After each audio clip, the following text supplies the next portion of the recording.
माँ कहती है कि मेरे दरबार में आते हो तो जरूर कुछ न कुछ मांगने आते हो।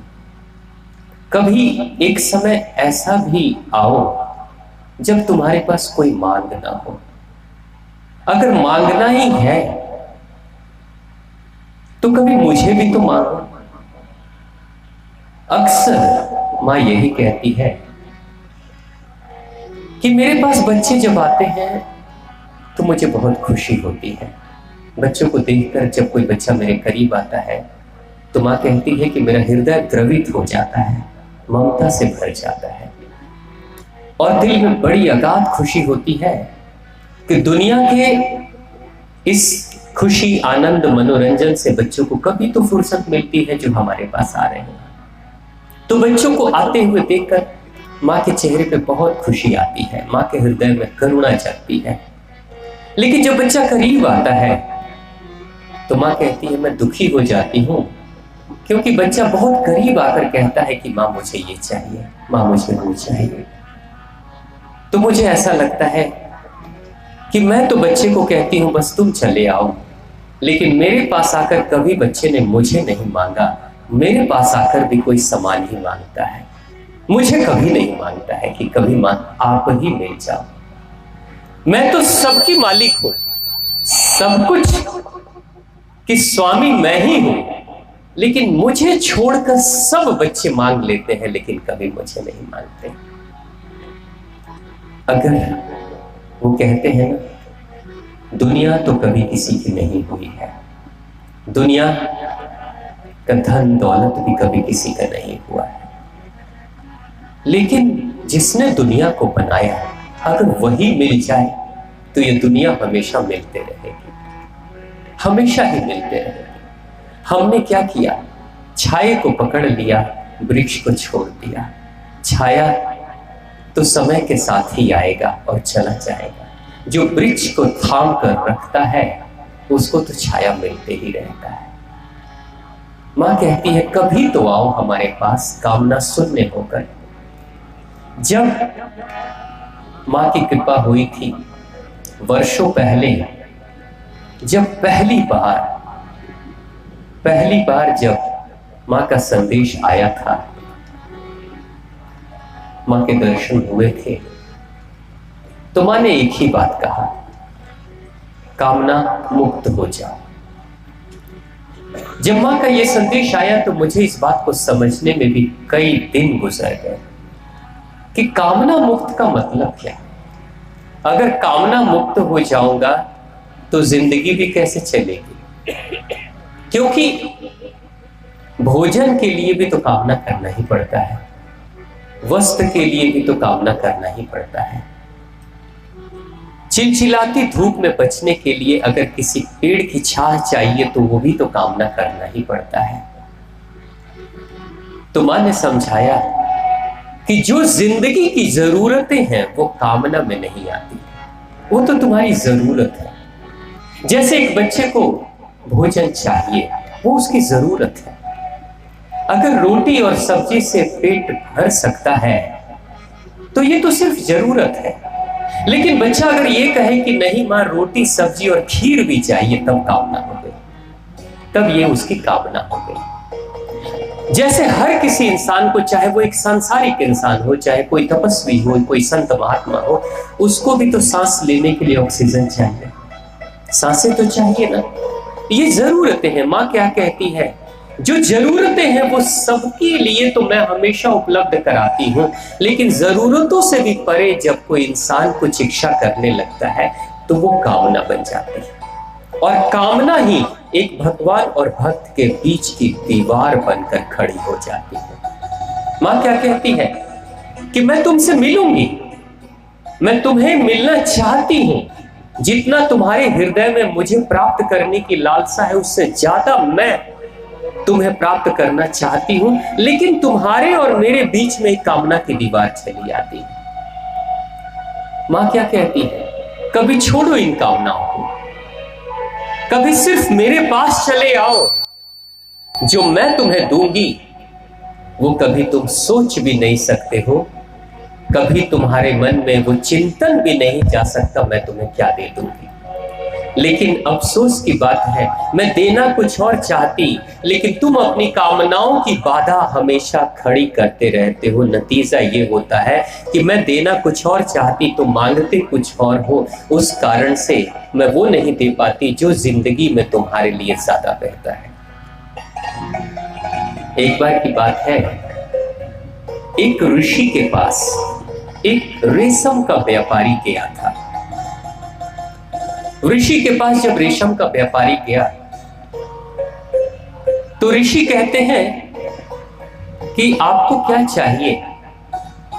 तो व्यापारी कहता है कि हे गुरुवर, मैं अपने देश का सबसे बड़ा रेशम का व्यापारी बन जाना चाहता हूं, इसलिए मैं आपके पास आया हूं कि आपके आशीर्वाद से, आपकी प्रार्थना से शायद भगवान मेरी सुन लेंगे और मैं जरूर अपनी मनोकामना पूर्ण करूंगा। ऋषि कहते हैं कि सुनो, 3 दिनों के लिए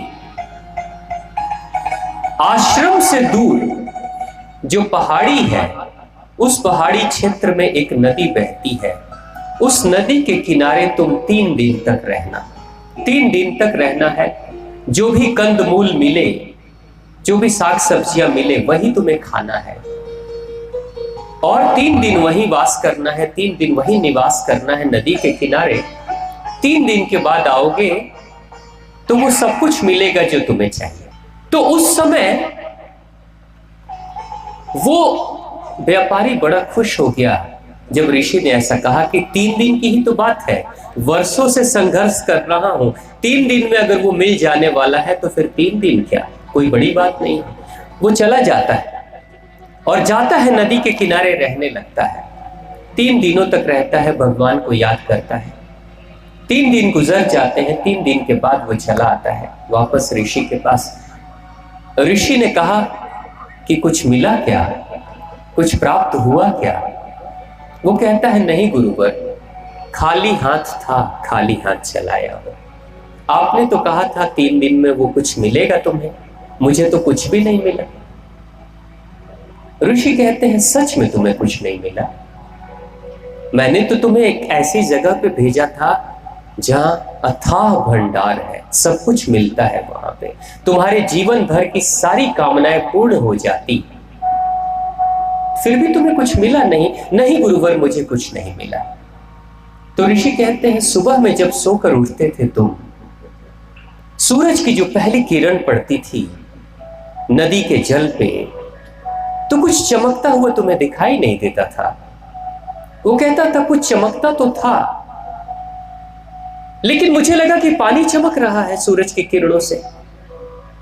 तुमने ध्यान नहीं दिया। नहीं गुरुवर, तुमने ध्यान नहीं दिया कि वो जो चमकते हुए नदी के किनारे जिसको तुमने पानी समझा था, वो पानी नहीं था, वो सब हीरे मोती थे और वही सुबह के सूरज की किरणों के साथ चमक रहे थे। मैं उसी भंडार के लिए भेजा था कि जाओगे और हीरे मोती तुम्हें मिल जाएंगे और इन हीरो मोतियों से जो तुम चाहोगे वो सब कुछ खरीद सकते हो। वो कहता है व्यापारी रोज सुबह में उठता था, जब नदी के किनारे सूरज की पहली किरण पे नजर पड़ती थी तो चमचमाती हुई कुछ चीजें दिखाई देती थी, लेकिन गुरुवर मैंने ध्यान से नहीं देखा, मैंने ध्यान से नहीं देखा। तो गुरु कहते हैं सुनो, वो जो 3 दिन थे तुम्हारे लिए वो जीवन के सबसे महत्वपूर्ण दिन थे, क्योंकि वो शुभ मुहूर्त था। उस शुभ मुहूर्त में पहाड़ी नदी से वो हीरे मोती बहते हैं उस समय, इसलिए उस शुभ मुहूर्त में मैंने तुम्हें भेजा था कि जितना चाहो हीरे मोती चुन लेना, जिंदगी भर की सारी मनोकामनाएं तुम्हारी पूर्ण हो जाएगी। लेकिन तुम चूक गए, तुम्हें वो मिला नहीं। तो व्यापारी से जब ऋषि ने पूछा कि आखिर ऐसा क्यों हुआ, तो व्यापारी कहता है गुरुवर मैं क्या करूं, मैं समझ गया मेरी भूल कहां हो गई।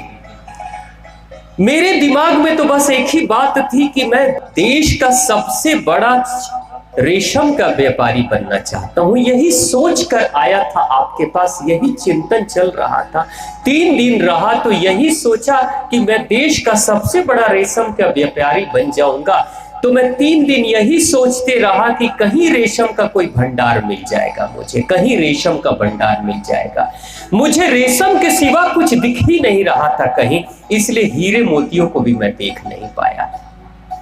गुरु कहते हैं जब जब कोई भक्त अपनी कामनाओं के पाश में, जकड़न में बंधा रहता है, तब तक ईश्वरीय सत्ता अगर कुछ देना भी चाहती है तो आंखों के सामने रहकर भी कुछ दिखता नहीं है। तुम तो फंसे थे अपनी कामनाओं के रेशम में, रेशम की डोर से बंधे थे, तुम्हें कहां हीरे मोती दिखाई देते। जब तक तुम्हारी कामनाएं जीवित रहेंगी तब तक ईश्वरीय सत्ता के हीरो मोती कभी तुम्हें मिलने वाले नहीं। ये हम सभी के साथ हो रहा है। मां क्या कहती है कि मैं तुम्हें सब कुछ देने के लिए तैयार हूं, मैं तुम्हें वो दे सकती हूं जो तुमने जिंदगी में कभी सोचा भी नहीं होगा, लेकिन तुम छोटे छोटे अपनी कामनाओं को लेकर आते हो और मैं अथाह खजाने का भंडार देना चाहती हूं, लेकिन तुम्हारी झोली इतनी छोटी है।